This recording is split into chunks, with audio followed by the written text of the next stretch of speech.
کہ ایسے لوگ عام طور پہ یہ کہتے ہیں مجھے توبہ کرنے کا بڑا شوق ہے، لیکن توبہ ہوتی نہیں ہے۔ توبہ کرنے کا شوق تو بہت ہے یار، توبہ کروں گڑ گڑاؤں، لیکن ہوتا نہیں ہے۔ تو ایسے لوگ جو اس نفس امارہ کے شکار ہیں، گناہوں میں لت پت ہیں، معصیت کے اندر ڈوبے ہوئے ہیں، ان کی ایک علامت یہ ہوتی ہے۔ اور دوسری علامت یہ ہوتی ہے کہ ان کو توبہ کا شوق بھی نہیں رہتا، ان کے دل میں یہ آتی بھی نہیں بات کہ میں توبہ کروں، توبہ کا شوق بھی ان کا نہیں رہتا، بلکہ وہ کہتے ہیں اللہ میاں کو ہماری توبہ کی کیا ضرورت ہے، اللہ نے دنیا میں بغیر توبہ کے ہمیں روٹی 2 وقت کی دے رکھی ہے، دکان مکان دے رکھا ہے، ٹھاٹ باٹ دے رکھا، تو آخرت میں بھی اللہ کو ہماری توبہ کی کوئی ضرورت نہیں، اللہ آخرت میں جنت بھی ہمیں دے دے گا۔ اللہ کو جنت دیتے کوئی گھاٹا پڑنے والا نہیں، اللہ ہمیں جنت بھی دے دے گا۔ یہ کیفیت، اور دنیا میں آپ کو یہ دونوں کیفیتوں کے لوگ ملیں گے کہ یار توبہ کا بڑا شوق ہے لیکن ہوتی نہیں ہے، دعا کریں جی۔ اور دوسرا کہ توبہ کا شوق ہی دل سے نکل گئے، توبہ کی ضرورت کیا ہے؟ دیکھو اللہ کو اگر ہمارے گناہ برے لگتے تو دنیا میں ہمیں 2 وقت کی روٹی نہ دیتا، پہنوں کا کپڑا لتا نہ دیتا، جینے رہنے کے مکان دکان نہ دیتا۔ جب اللہ دنیا میں ٹھاٹ بڑھ ہمیں دے رکھی ہے، اس کا مطلب اللہ کو ہمارے گناہوں سے کوئی فرق نہیں پڑتا، تبھی تو ہمیں سب کچھ دیے جا رہا ہے۔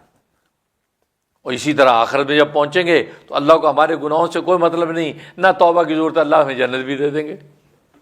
تو گویا کہ یہ اس خوش فہمی کے اندر یہ لوگ مبتلا رہتے ہیں۔ تو یہ 2 علامتیں ایسے لوگوں کی جو اس نفس امارہ کے شکار ہو کر گناہوں میں لت پت ہے۔ اور تیسرا صبر کا متوسط درجہ یہ ہے کہ کبھی تو رحمانی لشکر اس پر غالب آتا اور نیکی اور تقوی میں لگ جاتا ہے، اور کبھی شیطانی لشکر ان پر غالب آتا ہے اور گناہ کے اندر لت پت ہونے لگتا ہے۔ گویا کہ نفس کی کشتی چلتی رہتی ہے،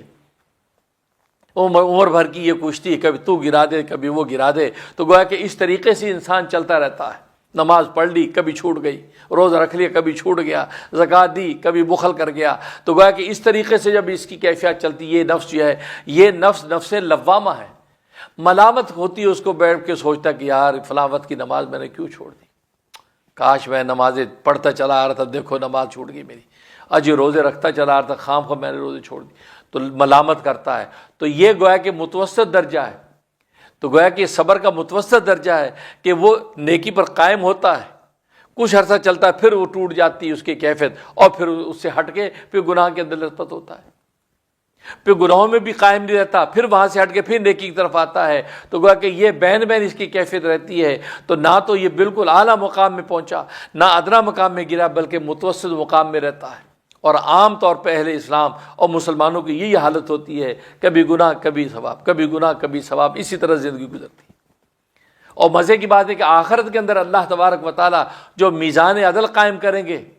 وزن اعمال کے لیے وہ ایسے لوگوں کے لیے قائم کیا جائے گا جن کی نیکیاں بھی ہوں گی گناہ بھی ہوں گے، یعنی وہ اسات المومنین جن کے گناہ بھی ہیں نیکیاں بھی ہیں، میزان عدل انہی کے قائم ہوگا، اس لیے کہ جن کی نیکیاں ہی نیکیاں ہیں ان کے لیے میزان عدل قائم کرنے کی ضرورت ہی نہیں ہے، وہ تو نیکیاں وہ سیدھے جنت میں داخل کر دی جائیں گے، ان کے اعمال کو تولنے کی ضرورت ہی نہیں ہے، تولا تو تب جائے گا تو دونوں طرف کے اعمال موجود ہوں۔